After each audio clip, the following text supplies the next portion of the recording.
ഞാനിന്ന് എൻ്റെ സിസ്റ്ററിൻ്റെ വീട്ടിലാണുള്ളത്. അവളുടെ പേര് ഷിഫാന എന്നാണ് കേട്ടോ. അവളിന്ന് സ്പെഷ്യലായിട്ടൊരു ടൂണ പുട്ടാണ് ഉണ്ടാക്കുന്നത്.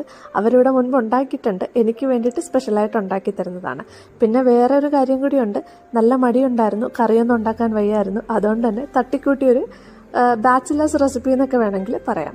ആദ്യമേ വെളിച്ചെണ്ണ ചൂടാക്കി അതിലേക്ക് കടുകിട്ട് പൊട്ടിച്ചതിന് ശേഷം ഇഞ്ചിയും വെളുത്തുള്ളി ഇട്ട് ജസ്റ്റ് ഒന്ന് സോട്ട് ചെയ്തിട്ട് ഒരു ചെറിയ വലിപ്പമുള്ള 2 സവാളയും ഒരു പച്ചമുളകുമാണ് കേട്ടോ എടുത്തേക്കുന്നത്. നിങ്ങൾക്ക് പച്ചമുളകിൻ്റെ അളവ് വേണമെങ്കിൽ കൂട്ടിയെടുക്കാം. ഇവിടെ 2 കുഞ്ഞു പിള്ളേരുണ്ട്, അവളുടെ മക്കൾ ആദ്യം. അപ്പോൾ അവർ ഒരുപാട് എരി കഴിക്കാറില്ല. അതുകൊണ്ട് തന്നെയാണ് ഒരു പച്ചമുളക് എടുത്തേക്കുന്നത്. അതിലേക്ക് കുറച്ചും കൂടി ഉപ്പിട്ടിട്ട് നമുക്ക് സോട്ട് ചെയ്തെടുക്കാം.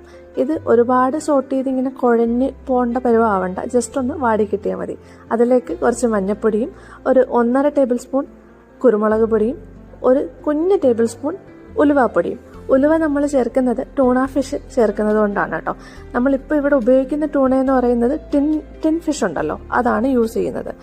എന്തായാലും ആ ടിന്ന് പൊട്ടിച്ച് അതിൻ്റെ മേലിലൊരു വെള്ളം പോലൊരു ഓയിൽ പോലൊരു സാധനം ഇങ്ങനെ തെളിയും. അത് ഫുള്ള് റിമൂവ് ചെയ്തതിന് ശേഷമാണ് നമ്മൾ ഈ നേരത്തെ വയറ്റി വെച്ചേക്കുന്നതിനകത്തോട്ട് ഇടുന്നത്. അതിനുശേഷം നല്ലതായിട്ട് സോട്ട് ചെയ്തെടുക്കുക.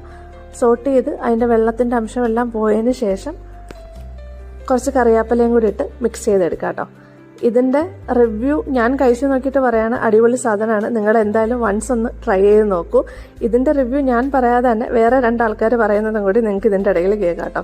എന്തായാലും അതിന് ശേഷം കുറച്ച് തേങ്ങ ചിരകിയത് ഇട്ട് ടൂണ ഫിഷിൻ്റെ ആ മസാല ഇട്ടതിന് ശേഷം നമ്മളിപ്പോൾ അരിപ്പുട്ടാണ് കേട്ടോ ഉണ്ടാക്കുന്നത്. അരിപ്പൊടിയും കൂടെ മേളിൽ ഇട്ട് നമ്മൾ സ്റ്റീം ചെയ്യാൻ വെക്കുകയാണ്.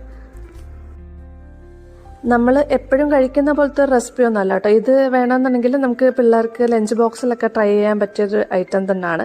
ഒരുപാട് സ്പൈസി അല്ല, എന്നാൽ ഹെൽത്തിയാണ്. കാര്യം ഫിഷിൻ്റെ കണ്ടൻറ്റൊക്കെ ഉള്ളതാണല്ലോ.